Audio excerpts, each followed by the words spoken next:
말씀은 디모데전서 5장 1절로 16절의 말씀을 한 절씩 교독하여 읽겠습니다. 신약성경 339페이지입니다. 디모데전서 5장 1절로 16절의 말씀입니다.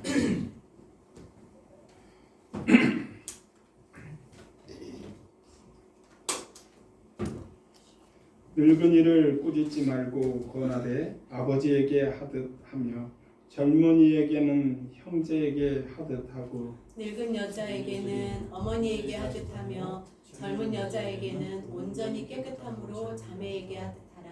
창 가부인 가부를 종대하라. 만일 어떤 가부에게 자녀나 손자들이 있거든 그들로 먼저 자기 집에서 효를 행하여 부모에게 보답하기를 배우게 하라. 이것이 하나님 앞에 받으실 만한 것이니라. 창 가부로서 의로운 자는 하나님의 소망을 두어 주야로 항상 간구와 기도를 하거니와 향락을 좋아하는 자는 살았으나 죽었느니라. 내가 또한 이것을 명하여 그들로 책망받을 것이 없게 하라. 누구든지 자기 친족 특히 자기 가족을 돌보지 아니하면 믿음을 배반한 자요 불신자보다 더 악한 자니라. 가부로 명부를 올릴 자는 나이가 60이 덜 되지 아니하고 한 남편의 아내였던 자로서 선한 행실에 증거가 있어 혹은 자녀를 양육하며 혹은 나그네를 대접하며 혹은 성도들의 발을 씻으며 혹은 환난 당한 자들을 구제하며 혹은 모든 선한 일을 행한 자라야 할 것이요 젊은 가부는 올리지 말지니 이는 정욕으로서 그리스도를 배반할 때에 시집가고자 함이니 처음 믿음을 저버렸으므로 정죄를 받느니라. 또 그들은 게으름에 익혀 집집으로 돌아다니고 게으를 뿐 아니라 쓸데없는 말을 하며 일을 만들며 마땅히 아니할 말을 하나니 그러므로 젊은이는 시집가서 아이를 낳고 집을 다스리고 대적에게 비방할 기회를 조금도 주지 말기를 원하노라. 이미 사탄에게 돌아간 자들도 있도다. 만일 믿는 여자에게 가부 친척이 있거든 자기가 도와주고 교회가 징지지 않게 말하라. 이는 참 가부를 도와주게 하려 함이라. 아멘. 교회 안에 인간관계 이런 내용을 가지고 있습니다. 디모데전서는 먼저 스승이었던 바울이 제자였던 디모데에게 또 로마 감옥에 있던 바울이 에베소 교회를 담임하고 있는 디모데에게 쓰는 편지예요. 그래서 이것을 가리켜서 또 다른 이름으로 목회서신이다 이렇게 부르고 있습니다. 목회할 때 반드시 필요한 그런 말씀이다. 그래서 이제 저도 목사 안수를 2003년도에 받았습니다. 2003년도 4월 달에 그 해의 정기노예 때 목사 안수를 받았어요. 그래서 제가 웨스트민스터 신학원 대학교 대강당에서 저의 목사 안수 동기 7명하고 함께 목사 안수를 받았어요. 그때 목사 안수를 주던 그 선배 목사님들이 당부하는 말씀들이 있었습니다. 그래서 사람을 존대히 여기고 또 그들을 존중하는 자가 되라. 그러니까 나이가 어리다고 무시할 수 있다는 거예요. 그러지 말라는 거죠. 나이가 어려도 존중하라는 거예요. 인간관계 소통의 첫째는 존중입니다. 그러니까 어떤 사람은 생각하기를 저도 그렇게 생각했어요. 목회 전용생 때는 열심히 하면 된다라고 생각했습니다. 말씀이 좋으면은 부응한다라고 생각했어요. 근데 그것이 아니라 관계가 중요하구나. 이것들을 새삼 이제 목회를 해가면서 깨닫는 것 같습니다. 그렇습니다. 관계가 중요합니다. 그래서 늙은 분들에게 나이 드신 분들에게 권면을 할 때 꾸짖는 것으로 하지 말라는 거죠. 눈에 거슬리고 좋지 않아도 그들을 아버지에게 하듯이 하라는 거죠. 우리는 하나님의 말씀을 믿는 사람들입니다. 그러나 말씀을 믿고 믿음이 좋고 은사가 있고 또 어떤 지혜가 있는 사람들이 굉장히 이런 그 기초적인 성경이 말하는 이런 기초적인 인간관계가 안 된 사람들이 많은 것을 보게 됩니다.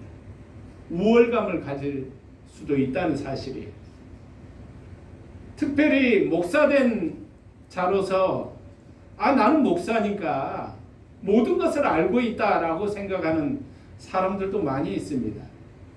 그래서 강대상에서 정치의 이야기, 과학의 이야기, 그냥 하지 않는 이야기가 없는 거죠.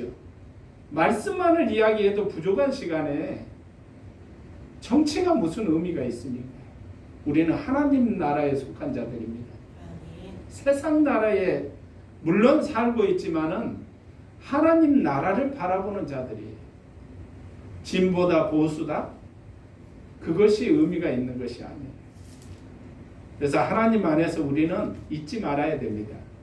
우리가 하나님의 자녀라는 사실, 하나님의 백성이라는 사실, 하나님의 가족이라는 사실. 교회는 하나님의 가족입니다. 하나님은 모두의 아버지가 되시고 우리는 형제가 되고 자매가 된다는 사실이에요. 교회는 다양하지요. 오늘도 예배를 드리는데 14살 막 먹은 우리 막내가 있는가 하면 이제 50도 넘은 그런 연령층도 있습니다. 수동의 할머니가 오시면 그분은 100세예요. 그렇게 다양한 세대가 하나가 된다는 것은 어려운 거예요. 요즘은 초등학교 1학년하고 3학년하고도 세대 차이를 느낀다고 그러더라고요. 그러니까 서로 다른 것입니다. 그렇지만 이런 다양함 속에서 하나님 아버지 한 분 안에서 하나의 공통점을 찾아가는 것은 서로 사랑하는 것밖에 없다. 존중하는 것밖에 없다. 이 사실을 잊지 마시기 바랍니다. 그러니까 내가 옳은 것이 아니라는 사실을 여러분들이 꼭 깨닫기 바랍니다. 그래서 권면할 때 우리는 이렇게 하세요 라는 말보다 이렇게 했으면 더 좋지 않을까요 하는 그 의견으로서 우리는 존중하는 그런 마음을 갖기를 원합니다. 오늘 본문의 말씀에 두 가지를 이야기하고 있어요. 존중과 구제입니다. 그래서 관계는 존중이에요. 그리고 이제 어려운 가부에 대한 이야기가 나와요. 가부를 참가부 또 그냥 가부 이렇게 두 가지로 나누고 있어요. 본문을 보면 참가부가 있다는 거예요. 근데 참가부의 명부를 올리는데 60세 이상 된 사람만 올려라 이렇게 이야기를 하고 있어요. 젊은 사람들은 그들이 힘써 일해서 자기의 삶을 살아갈 수 있다는 거죠. 근데 60세 이상 된 사람들을 모두가 참가부로 교회에서 그들의 생활을 부담하느냐 그것이 아니라 가족이 있는 자는 제외해요. 참가부라 할지라도 가족이 있는 자들은 자녀들이 그를 섬겨라. 또 친척이 있는 자도 친척이 그를 섬겨라 라고 이야기합니다. 요즘 같으면 이해가 안 되잖아요. 아니 친척이 이모가 힘들다고 조카인 내가 그를 섬겨야 되는가 이렇게 생각할 수 있는데 히브리적인 사고방식 또 당시의 이스라엘 사람들은 어느 정도 친척이 챙겨야 되냐면 친척이 사업하다가 파산을 했어요. 그래갖고 자기가 그 부모로부터 물려받은 땅을 다 다른 사람에게 팔고 담보로 잡혀도 가장 가까운 친척이 그것을 땅을 찾아줘야 될 의무가 있어요. 그것만 있느냐? 성경에서 이해할 수 없는 부분도 있습니다. 오늘 시대의 사고로는 남편이 장가들어서 자녀를 낳지 못하면 그리고 그 남편이 죽으면 가장 가까운 친척이 그러니까 형제 중에서 그 남편의 대를 이어줘야 돼요. 그러니까 동생이 형수에게 들어가서 아이를 낳아줘야 됩니다. 근데 그 아이는 내 아이가 아니고 내가 낳았는데 내 아이가 아니고 형의 아이를 등록되는 거예요. 이건 뭐 오늘날 이 시대에는 이해할 수 없는 일이지만 고대에 이스라엘 민족에게 그 자녀 그 사람의 애가 끊기는 일은 저주이기 때문에 그것을 형제가 막아주는, 또 형제가 자신의 삶을 살다가 어려워져서 노예로 팔려가게 되면 그 형제를 사줘야 될 의무가 가장 가까운 친척에게부터 있습니다. 그래서 조금 전에도 얘기했듯이 그 형이 아이를 낳지 못했는데 동생이 형수에게 가서 아이를 낳아주지 아니하면 어떤 일을 겪게 되느냐? 장로들 앞에 끌려갑니다. 그래서 네가 가장 가까운 친척이냐 이것을 증명하게 되고요. 나는 도저히 그럴 수 없습니다. 나는 그럴 마음이 없습니다. 그러면 신발을 벗어요. 그리고 신발로 따귀를 때립니다. 그것은 당시에 이스라엘 사람들이 가장 큰 수치였어요. 그래서 친척의 친적의 의무를 감당하는 일들을 그들이 하였는데, 오늘 디모데에게 에베소에 있는 교회에 당부하기를 그렇게 말하고 있죠. 바울은 친척이 있는 가부는 친척들이 그를 섬기라는 거예요. 교회에 부담을 주지 말고 그들이 그의 삶을 책임지라, 이렇게 얘기하는 것을 보게 됩니다. 하나님 안에서 오늘날 이것을 문자 그대로 받아들이기는 어렵다 할지라도 우리가 힘들어지고 가난한 그런 사람들을 돌봐야 될 의무가 있다는 사실.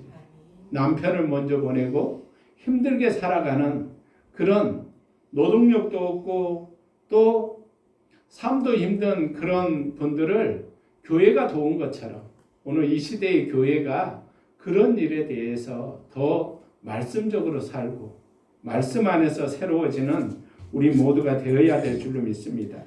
두 번째, 젊은이를 향한 어떤 자세로 대해야 되는가라고 이야기합니다.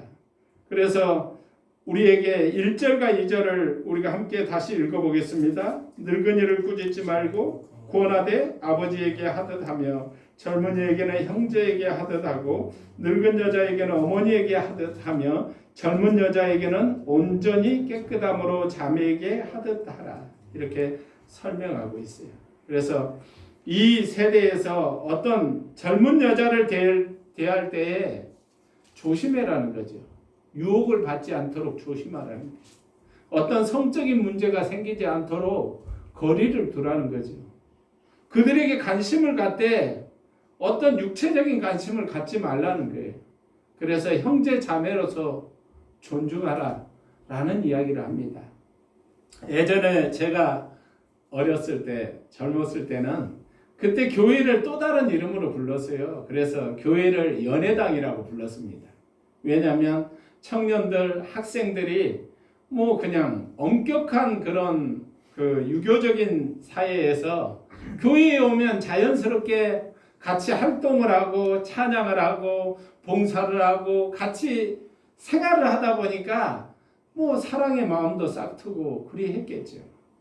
그래서 저희가 섬기던 교회에서도, 제가 전도사로 있던 교회에서도 그렇게 뭐 서로 뭐 누가 누구를 사귄다 뭐 이런 일이 비일비재했어요.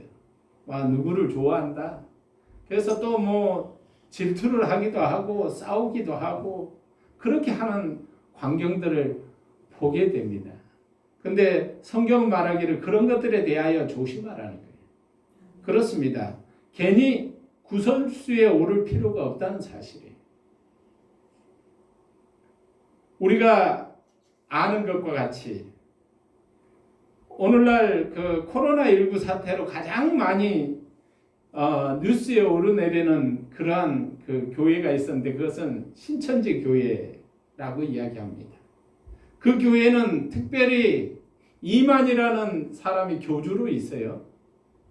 내용은 그겁니다. 이만희가 어느 날 예수님을 만났는데 예수님을 직접 만났다는 거예요. 이만희가. 근데 예수님이 이만희에게 영생을 약속했다. 모르겠습니다. 영생하는지 봅시다. 뭐 나이가 많습니다. 80이 넘었기 때문에 곧 그 자기가 말하는 영생이 깨질 시간이 다가오고 있다는 사실이에요. 우리가 잘 아는 것 같이 그 통일교회인 문선명이도 자기가 영생한다고 하나님께 그 약속을 받았다라고 얘기했는데 결국은 죽었잖아요. 그러니까 인생이 다 갈 길이 있다는 사실이에요. 뭐 더러는 더 오래 살기도 하고 덜 살기도 하지만 그렇게 자기 길을 가는 것입니다. 하나님의 교회라고 일컬어지는 그 교회에 원래 하나님이 남자였어요. 안산홍이라는 이름을 가진 남자였습니다. 자기 영생을 가졌다라고 얘기했어요. 그리고 그들은 안산홍이를 부를 때 하나님 아버지라고 불렀어요. 근데 어느 날 하여튼 차가운 음식을 먹다가 쇼크를 받아갖고 죽었어요. 그래서 요즘은 하나님의 교회에 하나님이 바뀌었습니다. 여자로 바뀌었어요. 그 아내였던 장길자라는 여자가 하나님은 어머니만 있는 게 아니다. 아버지도 있다. 장길자가 죽으면 어떻게 될까요? 아들이 나올까요? 하나님의 아들이. 하나님의 손자가? 그건 참 어처구니 없는 일이에요. 그러나 많은 사람들이 그렇게 미혹돼서 그곳에서 빠져나오지 못하고, 특별히 이 신천지 교회는 오늘 디모데의 말씀처럼 그들이 성적인 문제로 얽혀있고 이런 것들이 그들에게는 그냥 전혀 문제가 되지 않는 그런 구조를 가지고 있습니다. 하나님 안에서 우리는 잊지 말기를 원합니다. 하나님의 말씀이 우리에게서 정말 살아계신 하나님의 말씀이 우리에게서 우리 삶을 새롭게 하며 우리가 그 말씀 안에서 변화되며 오직 하나님 한 분만 예수 그리스도의 이름으로 구원받는 우리들이라는 사실을 잊지 마시기 바랍니다.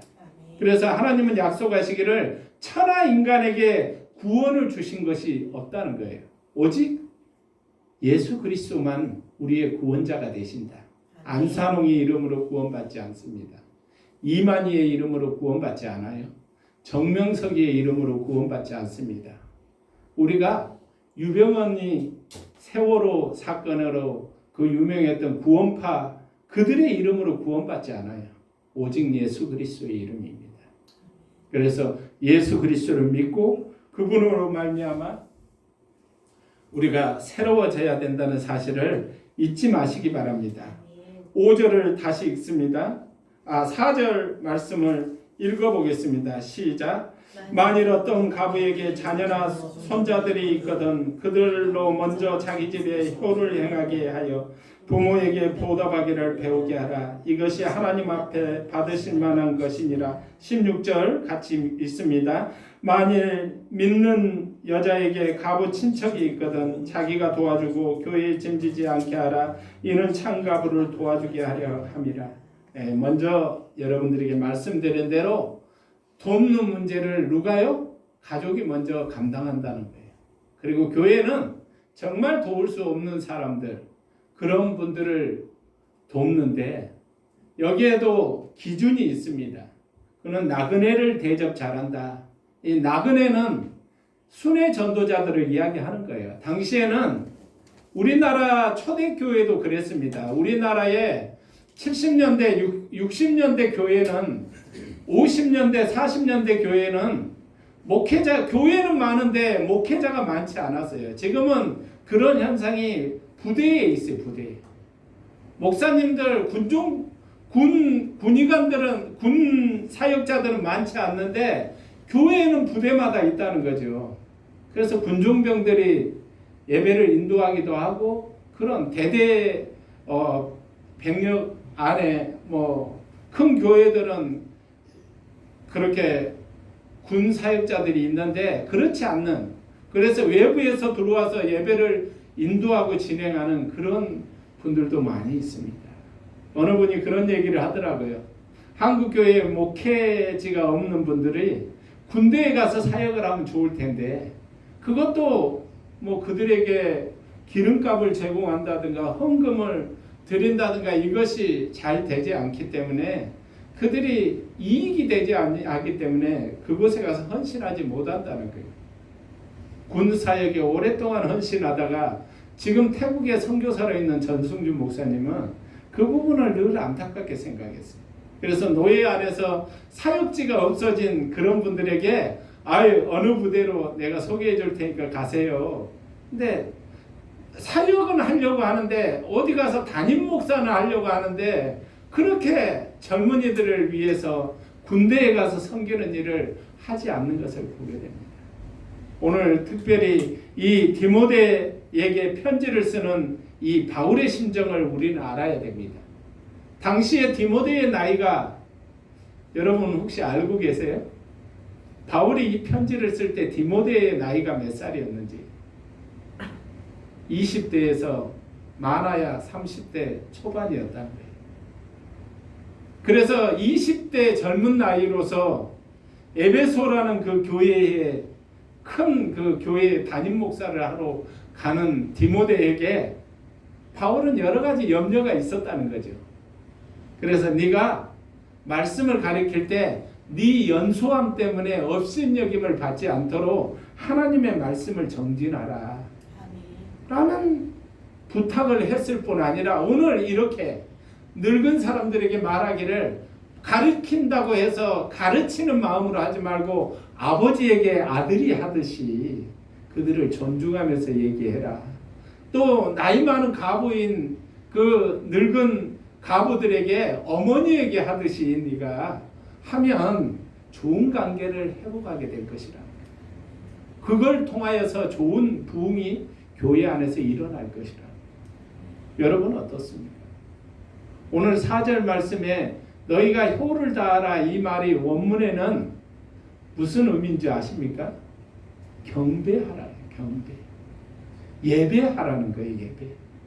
너희가 효를 다하라 이것이 단지 그들에게 그냥 효도를 하는 그것을 차원을 넘어서서 예배하듯이 하라는 거예요. 하나님께 하듯이 하라는 거죠. 여러분 부모들에게 우리 젊은이들에게 부탁합니다. 하나님께 하듯 하십시오. 부모를 귀하게 여기고. 그래서 하나님 안에서 믿는 자는 좀 달라질 필요가 있다는 사실을 잊지 말기를 원합니다. 14절에 오늘 주신 말씀에 어떤 권면을 하냐면 오늘 14절 우리 같이 합니다. 그러므로 젊은이는 시집가고 아이를 낳고 집을 다스리고 대적에게 비방할 기회를 조금도 주지 말기를 원하노라. 교회 안에서 젊은 나이에 가부가 되었는데 왜냐하면 당시는 전쟁이 많은 사회였잖아요. 당시에는 예수 믿는다는 이유로 격투장에 끌려가서 원형 경기장에서 검투사들 칼날 앞에서 죽임을 당하던 시대예요. 그거보다 더 비참한 일을 당한 것은 예수를 믿는다는 이유로 잡혀가서 사자 우리에 넣어서 사자가 그 사람을 뜯어먹는 것을 보면서 그 로마인들이 스포츠를 즐기듯이 그렇게 막 그런 끔찍한 장면을 즐기던 시대였어요. 뿐만 아니라 당시에 화형 불에 태워서 죽이는 그런 사형 제도가 있었는데 예수를 끝까지 믿는다는 사람, 거기에 올라가기 전에 내가 살기 위해서 예수 믿지 않겠습니다. 황제만이 오직 나의 주가 되십니다. 라고 선언하면 풀어주는데 그렇지 않고 끝까지 나는 사람이 황제를 믿지 않고 하나님을 믿습니다. 예수님만이 나의 구주이십니다. 라고 하면 장작더미를 쌓아놓고 산 사람을 묶어서 불을 태워서 죽이는 그런 사형제도가 있었습니다. 예수님은 십자가를 지셨어요. 그것도 사형의 형태입니다. 검투사의 칼날로 죽든 사자의 밥이 되어서 죽든 또한 불에 태워서 죽든 또 나무 상자에다 사람을 집어넣고 톱으로 켜서 죽이는 그런 제도도 있었습니다. 특별히 사도 바울은 그 참수형을 당한 것으로 우리는 알고 있습니다. 사도 베드로는 거꾸로 십자가를 지고 죽임을 당했습니다. 도마는 그 목이 잘림으로 인하여 참수를 당한 것으로 알고 있습니다. 그렇습니다. 예수를 믿는다는 것이 당시에는 굉장한 위험이었습니다. 오늘날 우리가 편하게 신앙생활하면서 바르게 예배하지 못하는 그러한 모습이라면 우리는 우리 자신이 새로워져야 된다는 사실을 알기를 원합니다. 그래서 젊은 여자들이 이 집 저 집 다니면서 이 말하고 저 말하고 말을 만들어서 그렇게 말만 만들고 문제만 만들지 말고 사람들을 유혹하여서 여기저기 문제를 일으키지 말고 그냥 젊은 나이에 혼자 지내기 힘들면 결혼을 하고 시집가고 아이를 낳고 다시 그렇게 생활하는 것을 하라라고 적극 권면하고 있다는 사실이에요. 하나님 안에서 잊지 말기를 원합니다. 우리가 하나님 안에서 어떻게 신앙생활을 해야 될 것인가 매우 중요하다는 사실이에요. 하나님은 살아계십니다. 그분은 우리에게 은혜를 베풀기를 원하시고 또한 질병을 고쳐주기를 원하시고 우리의 삶을 새롭게 하시기를 원합니다. 여러분이 예수 그리스도를 믿었다면 효도하십시오. 예수 그리스도를 믿었다면 매너가 있는 사람이 되십시오. 신사가 되십시오. 여러분이 예수 믿는 사람이 되었다면 친절하십시오. 여러분이 예수 믿는 사람이 되었다면 기쁨을 유지하는 사람이 되십시오. 더러운 사람들이 아무 이유 없이 툴툴거림으로 인하여 분위기를 다운시키고 또한 소리내어 소리 지르고 또 사람을 업신여기고 그러한 일들을 우리가 한다면 하나님 안에서 우리를 믿는 자라고 말할 수 없을 것입니다. 제가 여러 번 얘기했지만 어느 권사님 남편이 그런 얘기를 하더라고요. 나는 우리 와이프 때문에 예수 안 믿습니다. 왜 그러시는데요? 우리 와이프가 권사인데 동네 사람들하고 안 싸운 사람이 없어. 싸움꾼이야. 욕을 하고 싸우고 저주하고 싸우고 뭐 그냥 세상에 깡패도 그런 깡패가 없다는 거예요. 본이 되지 않는 것입니다. 우리가 하나님 안에서 잊지 말기를 원합니다. 우리는 하나님의 자녀요. 세상의 빛이요. 소금이라는 사실을 잊지 마시고 하나님 안에서 모범적인 또한 본받을 만한 그런 인격을 갖는 나와 여러분이 되기를 원합니다. 하나님 안에서 늘 게으름으로 인하여 문제를 일으키고 다니지 말라라고 설명하는 것처럼 주 안에서 예배하는 은혜가 나와 여러분 안에 있기를 원합니다. 기도합니다. 좋으신 하나님 감사합니다. 코로나19 사태로 인하여 함께하지 못한 많은 성도들이 있고 교회들이 있고 가정들이 있습니다. 그러나 하나님 안에서 사모하는 영혼이 은혜 받으며 또한 아버지 하나님 안에서 믿음 있는 영혼이 은혜 받습니다. 어렵지만 이렇게 함께 예배하는 주의 자녀들에게 복을 더하여 주시옵시고 또한 아버지 가정에서 예배드리는 저들에게도 동일한 은혜가 내려지게 하여 주시옵시며 우리가 아버지 하나님 어제보다는 나은 인격을 내일보다는 나은 그러한 존중을 우리가 가질 수 있도록 은혜 베풀어 주시옵시고 효도하고 사랑하고 또한 아버지 하나님 감사하는 우리 모두가 되게 하옵소서. 우리 구주 예수 그리스도 이름으로 기도드리나이다.